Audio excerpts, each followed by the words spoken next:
When you think of the Souls games, what springs to mind? Now initially you might think of the main three Souls games, especially 1 and 3. The first Dark Souls invented a new subgenre in gaming, which has taken many people by storm. From Software managed to make a grueling yet addictive gameplay mechanic and refined and changed gaming single-handedly, creating an entire new genre, the Souls-like genre.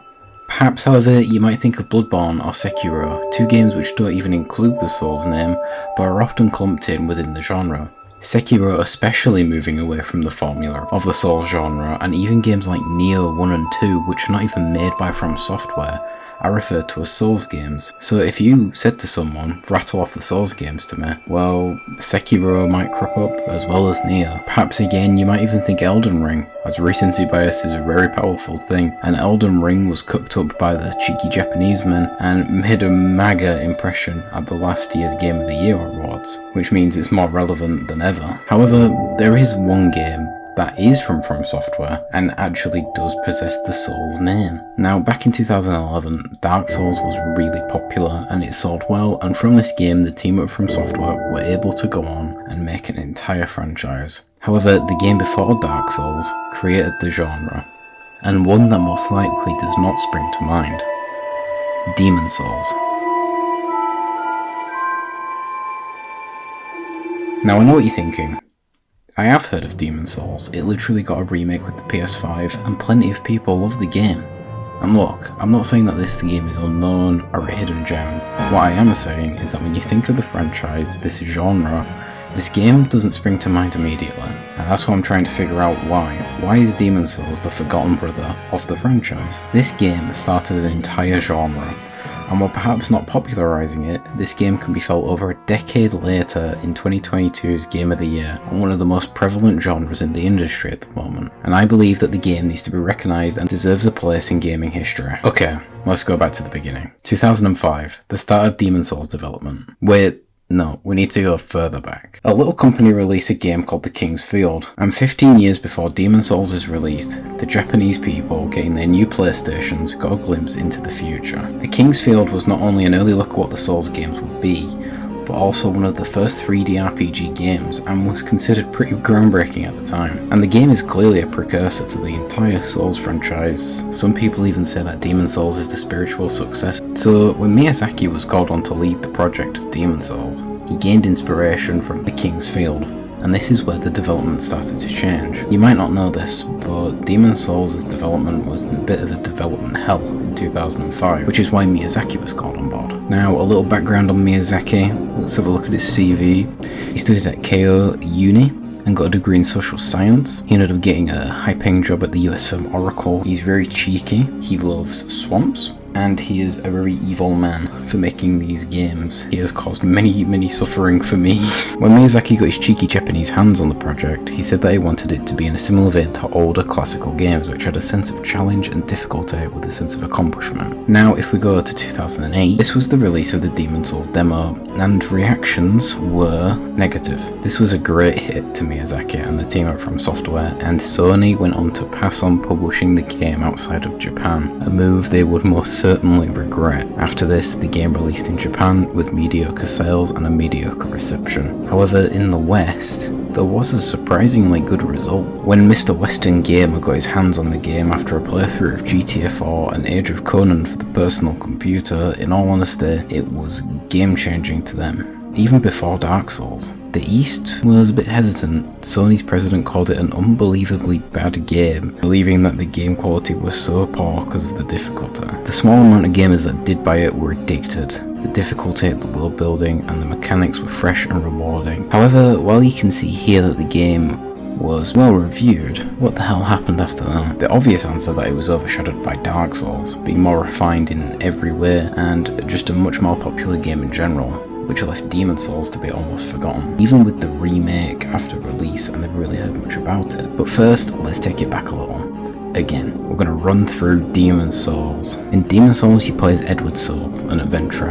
At the start of the game, you can choose Edward's gender for him, as well as customise him. The characters in the Souls games act more as vessels rather than characters, and because this is the player's adventure, nobody else's. And at its core, these games are RPGs. When you die to the first enemy in the game, you get planted in the Mario Hub, with 5 different worlds with different levels. These worlds all have bosses, and you complete levels by beating the bosses. Demon's Souls is a bit different than the other Souls games. To get checkpoints, you need to beat the boss. There's no checkpoint on the way to the boss. This is a mechanic that some people might call bullshit, but it's the main difficulty on Demon's Souls. The main boss's Demon's Souls is the levels, not the actual bosses. Some people would say that the bosses are some of the easiest in the series, but they're also some of the most memorable, and defined a lot of what would be in future Souls games. So there's some spoilers here. If you want to skip, you want to play Demon's Souls, skip over this bit. Don't get it spoiled for you. Don't spoil it. Bosses such as the Great Tower Knight, fun and memorable, with their weakness being an actual Achilles heel. The Fool's Idol is fun, the setting and the boss mechanics are creative and fun, and the first boss in the series where there's copies of them which will be in all the other games. Anyway, the game's overarching goal is to go through the 5 levels, beat all the bosses in those levels. If you die, you go back to the start of the level, unless you have a checkpoint. It's basically Mario. Along the way, the player upgrades stats and gets new gear such as weapons, shields, armor, healing items, rank spells, and other objects such as pine resin, which lets you sword up. As well as this, you collect souls, never heard of that before, which can be used to purchase items and upgrade your stats and weapons/armor as well as repair them. Demon's Souls also hacked into the mainframe and allowed us to use the PlayStation Network to allow players to connect to each other's worlds and fight for souls or work together. This is an interesting mechanic and really makes Demon's Souls feel like a real adventure. Only encountering and summoning people every so often makes it feel like a lonely game. But that's not a negative. You can also leave notes and bloodstains to help other players. The basic concept of the game is, and I'm paraphrasing from Wikipedia here, so the Kingdom of Boletaria was attacked by someone called the Old One, using magic known as soul as arts. The Old One was stopped and put into a sleep but reawoken, causing something called the Deep Fog to consume Boletaria, and the demon army returned alongside OG. I've just put OG in my notes, but OG is the old one. Is the old one. As the player, you kill the demons to stop this fog, the army and the demons, and save the princess. All to say is that Demon's Souls is a pretty good game. The lore's fun, and from what I've told you, yeah, it's pretty fun. However, we still don't talk about it in the same way we talk about Dark Souls and the other Souls games, which brings me on to... No game is perfect. Initial release, while gaming veterans and people invested in gaming could see the potential of this game and how great it was, at the time, there were not many games like it, good being well reviewed, but when there's no other games like it at the time, you couldn't say that Demon's Souls was the new Dark Souls, because it was the pioneer of Dark Souls. So this made it hard for the game to be marketed. How the fuck do you describe these games? They're their own genre at this point, so what do you do when you're the first one? How do you describe the genre of the game before the game has managed to have an influence on the genre it actually created? The problem was that you had to experience Demon's Souls to get what it was actually about. And then if you did, the game was extremely unwelcoming, and it will have turned a lot of people away who wanted to try it. Unless you were committed and had the time, getting into this game would have been a big challenge. Sometimes the game can be unexpectedly grueling, more so than the other games in the series. The lack of checkpoints can be daunting, levels and run-ups to bosses can be unreal sometimes. As well as this, the healing system is much different than the other games. They're collectibles. They work like ammunition. Rather than refilling every time you spawn, you need to find them on bodies or buy them for unreal prices, and they all have different levels of healing. This isn't really bad, but just in comparison to the other games, it can sort of feel worse. The Estus Flask basically is the perfect way to go in these games. When you die, you spawn again with the Estus Flask. You can upgrade them and make them better, upgrade so you can have more of them. Having them as ammunition and a collectible can be a chore. This can also be an example of Demon's Souls sort of being the game that had all the problems which were ironed out later in the series, which was important for the series' progression, but it kind of makes Demon's Souls that one game that sort of was the janky one. I reached out to the content creator Berserk Souls about Demon's Souls and I asked him what he thought the game did right and wrong, and what he thought of the game. He said, I started playing Souls-like games in a strange different order, but as soon as I understood the concept, I was very curious and willing to play Demon's Souls. Unfortunately, it's what I played the least, because I play most of the Souls games on PC, but I found the game more amazing. I can understand that it was the beginning of such an amazing series, and when I asked him to rank the game, he did say it would be in the top 5. As great as Berserk Souls is, unfortunately I feel that I needed more, and you should definitely go follow him. He's great and he's Portuguese and he's a really nice guy and he posts all the time. So instead, after reaching out to Berserk Souls, I reached out to the Souls community to get some feedback. I went on to r/Demon's Souls and asked this. Hi everyone, I'm making a video on Demon's Souls and how it is the forgotten brother of the series, its importance and what it means to people.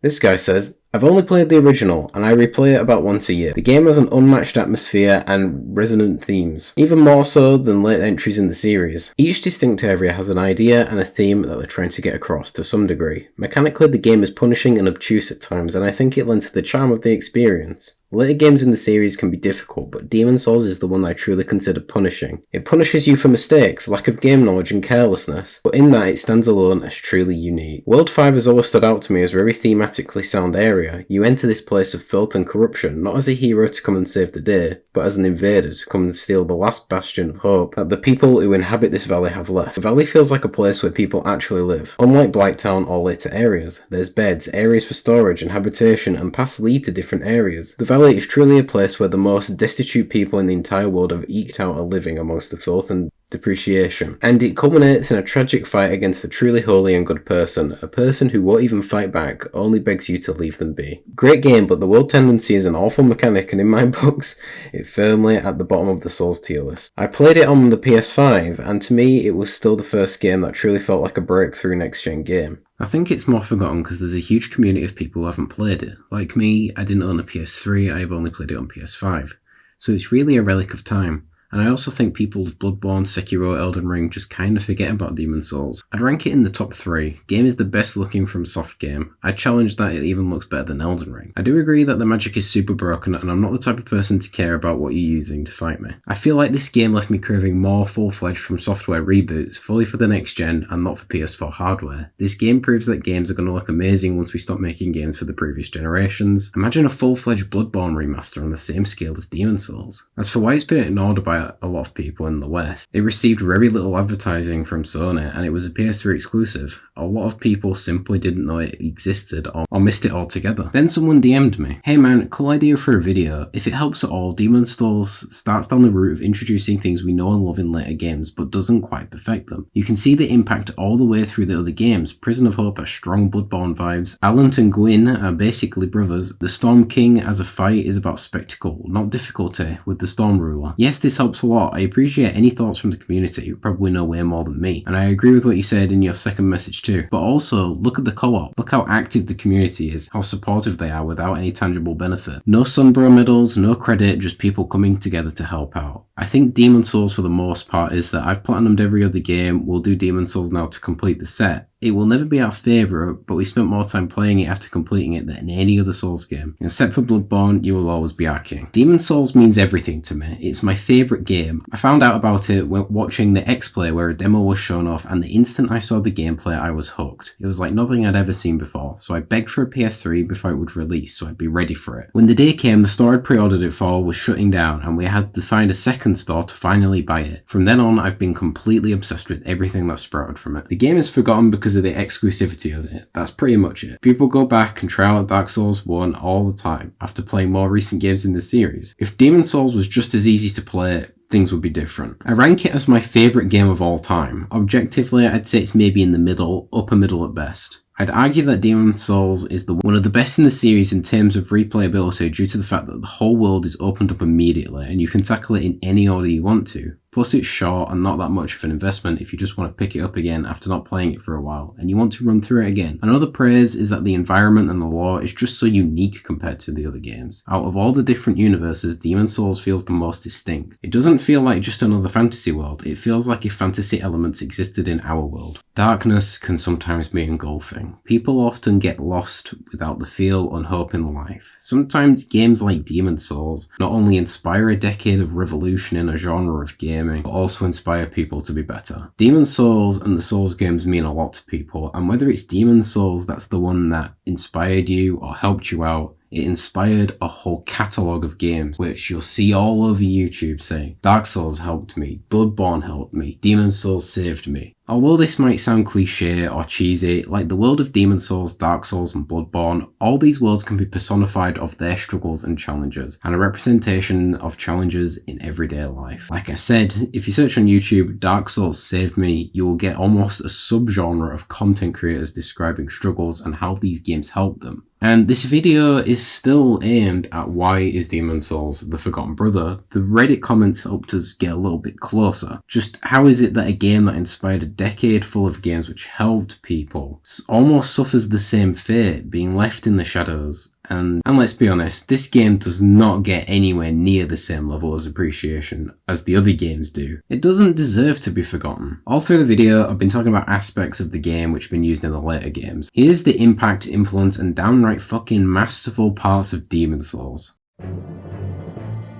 So what exactly did this game inspire? Well, from Bloodborne to Dark Souls to Sekiro, you will find some traces or blueprints from Demon's Souls. It's like all the other Souls games, customize your characters, set attributes, the baseline is now set for a decade. Welcome to the future. Mechanics such as upgrading weapons and armor through gaining souls. Creators of The Witcher, Journey, Neo have all said it's been a big influence on making those games. It set up bosses with clones, a big staple of the franchise. It set up online aspects, iconic key parts of these games. Not to mention the foreboding and depressing atmosphere which was inspired from the experience Miyazaki had playing on the Xbox One. The way you almost fast travel from level to level was basically used in Dark Souls 3. It inspired multiple Game of the Year winners and was responsible for creating the Souls-like franchise, which is enough on its own, managing to inspire and make people's lives just a bit better. Then we do a swift turn to Demon's Souls' general crazy good and very handsome aspect. Number 1, the challenging gameplay. Demon's Souls is notoriously difficult and requires intense focus. When you beat a boss in this game, it feels like you have just prevented a nuclear holocaust. It's a great feeling. You get this surge of accomplishment and even adrenaline. It feels earned when you go out, level up and improve in terms of skill and overcome this challenge. It's a feeling like no other,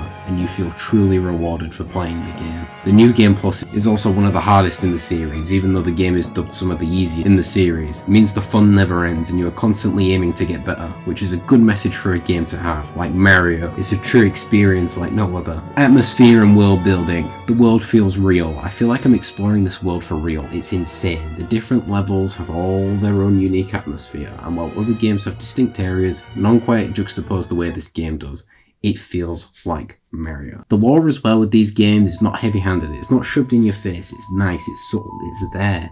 The game unravels and reveals lore parts of the world as well as important story elements around you in the atmosphere. You end up in a game that doesn't force you to listen to garbage dialogue and unlikable characters. Miyazaki and his team have faith that their game will be interesting enough where players are interested in the story and the backstory of the world, as if the player was having this adventure for real. This is a great way to do world building, and it actually uses environments to tell the story, rather than having you read a note or listen to a voice log. You figure out these key moments, key characters through exploration, and that is really cool. Demon's Souls in itself has styles from all the different Souls games. It has styles from Bloodborne, the Lovecraftian style of World 3. It has the classic iconic just fantasy of Dark Souls 1 in its first. It introduced the fucking swamp level, not to mention the inspirations from Berserk. You get this jaw-dropping eye candy which captivates you and towers over you no matter what level you are in. You always feel ready to progress, no matter how down you may be, the adventure continues. The levels also have an early Dark Souls-esque intricacy to them. Since the game's level has no checkpoints unless you beat a boss, there are shortcuts you can open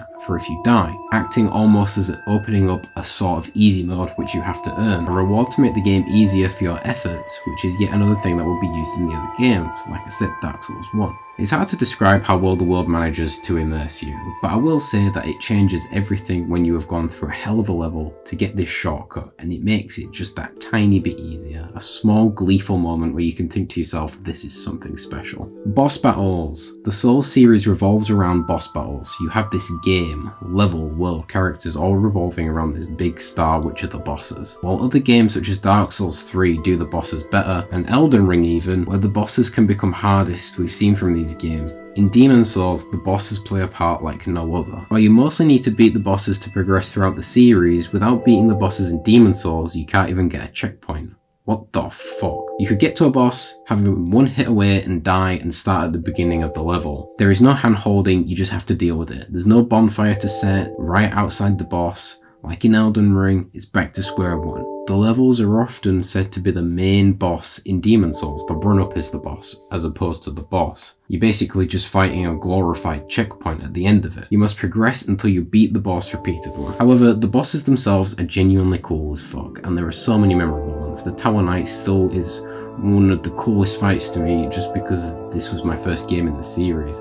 Seeing that towering fucking beast and going after him with this amazing music and the amazing graphics of the remaster was truly something else. Soundtrack. Many of you understand how important a good soundtrack is. Music and orchestra can create a world of its own. I often find myself getting lost in video game soundtrack music when I'm not even playing the game. Red Dead 2 soundtrack has stuck with me as some of the most impactful music from a piece of media ever. Music enhances everything. I believe that music might be the most important part of a movie. When it comes to gaming, music can stick with you some of your most memorable moments. It can invoke nostalgia, heightening the impact of a game, as well as managing to provoke emotion in a game's most quiet moments. Whether it's the first foot you set in Boletaria or your last ever boss fight, a fantastic soundtrack is your only friend throughout your dark, emotional journey. Demon Souls was unfortunately lost to time. Due to its exclusivity on the PS3 and the studio's lacking faith in the gaming revolution, its brother Dark Souls 1 as well as the Souls series overshadowed the masterpiece. Yet they owe it everything. They managed to become their own thing, yet part of the soul in all of them belongs to one game.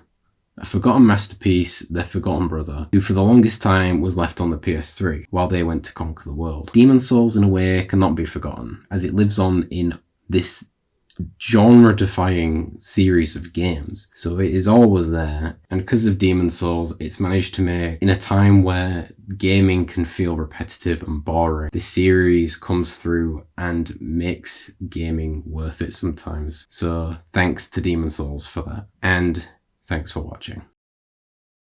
Epilogue time! Demon Souls was trapped on the PS3 for the longest time. In 2020, Sony released a remake for the game with Bluepoint Games, exclusively for the PS5. Possibly the best Souls game graphically out of all of them, due to it being a remaster. However, the mechanics and gameplay were mostly left with the PS3 mechanics. Oh my god. Within a year, the game managed to sell 1.4 million copies. While this did revive the game and brought many new players to it, including me, which it was my first Souls game, it was still stuck in the past with the old mechanics. Not to say the mechanics are bad, it's kind of like putting a fucking old engine in an Aston Martin chugging along. However, like I said, it was my first Souls game. It introduced me to the series, so I will always love the remaster for that. It managed to bring me to a new genre of games, which I'm still not good at, yet I do love. I remember when I first beat the first level with no tutorial or magic, and in retrospect, this is probably a very, very fucking easy level. I was so happy when I beat the easiest boss in the series first go, but much like how the game had been locked off, I was now understanding why these games were so good. From talking to the community, they seem to dislike the remake. A select few say the game's experience was best on the PS3, and that the remake didn't really improve much apart from the graphics, and that the atmosphere was best on the PS3 version. However, I don't really know what to think of that. I've never played it on the PS3, so I can't give an objective or subjective opinion, since opinions are subjective and not objective, apart from the opinion that World Tendency is shit. I'm glad that the game can be at least updated and on a new platform, even though it is exclusive yet again on the PS5, where you can update it and bring this game back into time. What inspired it has already surpassed it, and even though it is on the PS5 now, it still seems to be forgotten.